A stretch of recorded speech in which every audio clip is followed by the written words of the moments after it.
Hello, everyone. This is Gabby from mythesiscoach.com. I am a thesis coach and an experienced academic who is just crazy about sharing thesis tips, tricks, and knowledge with anyone who will listen, specifically with people who are working on their own academic writing.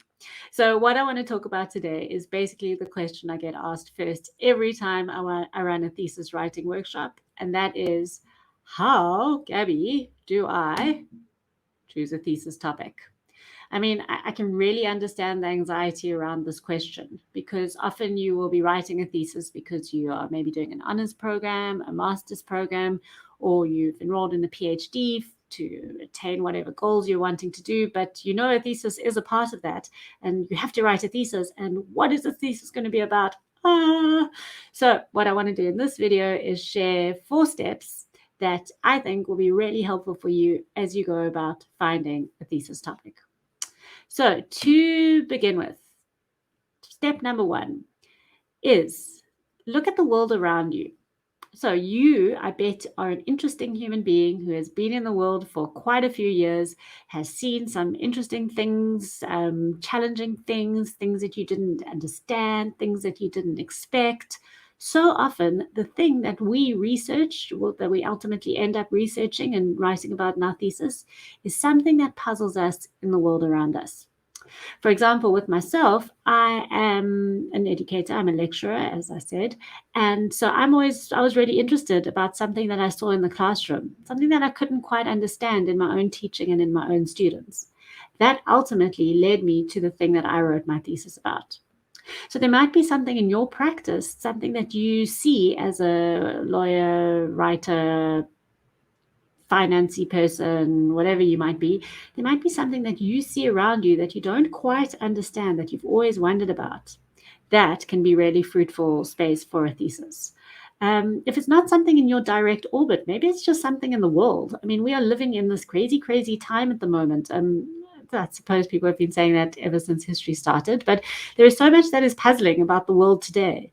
You know, that stuff, the things that you don't really understand, that is an awesome thing to focus a thesis on.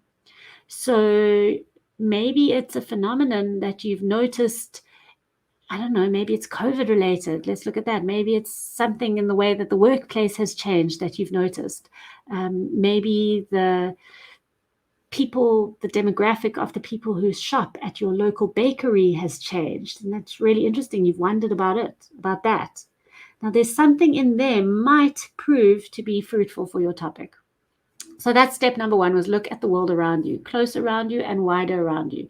Look at what's puzzling and what you don't understand. That could be a great starting point to help you find your thesis topic.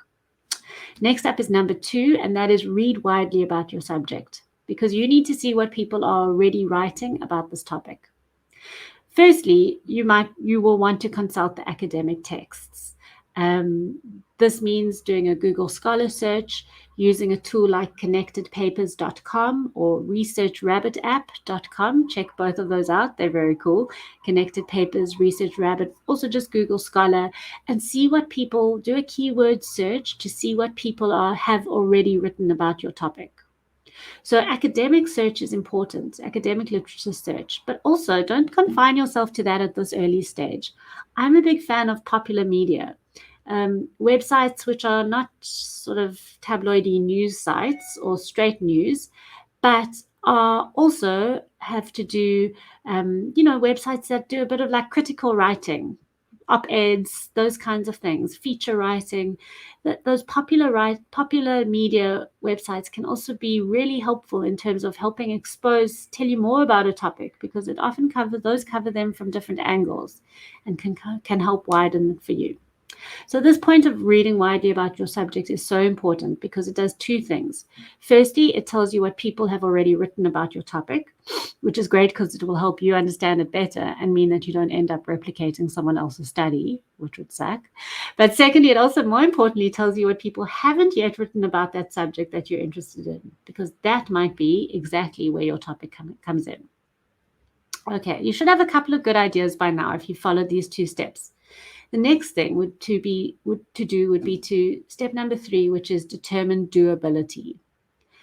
Now, what I mean by that is that you want to pick a topic that you can actually research.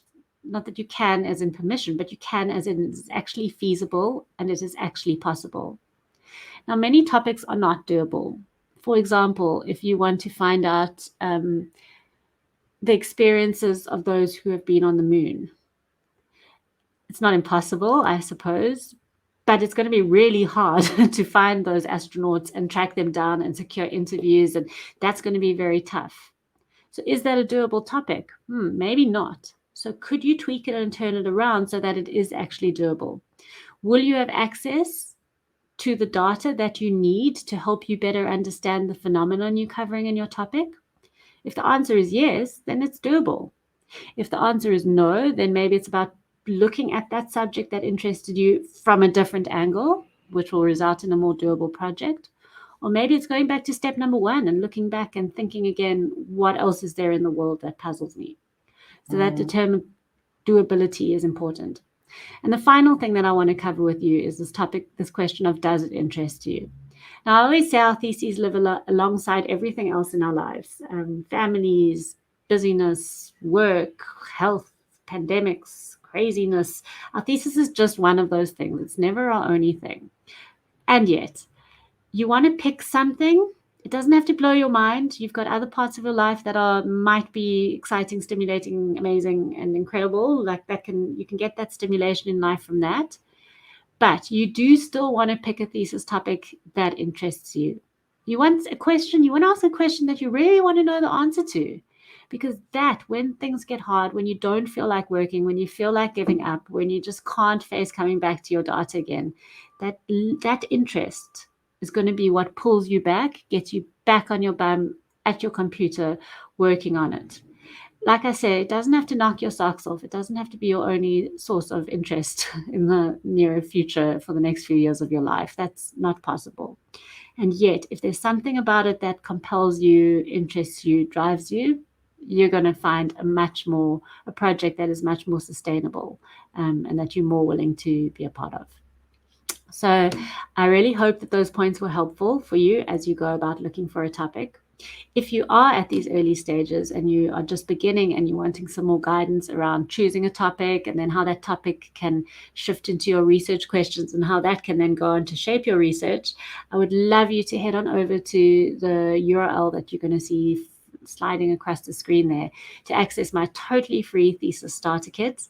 It really covers these fundamentals of research. And even if you're further along in the process, you might find those some good reminders to go back and think about in your research.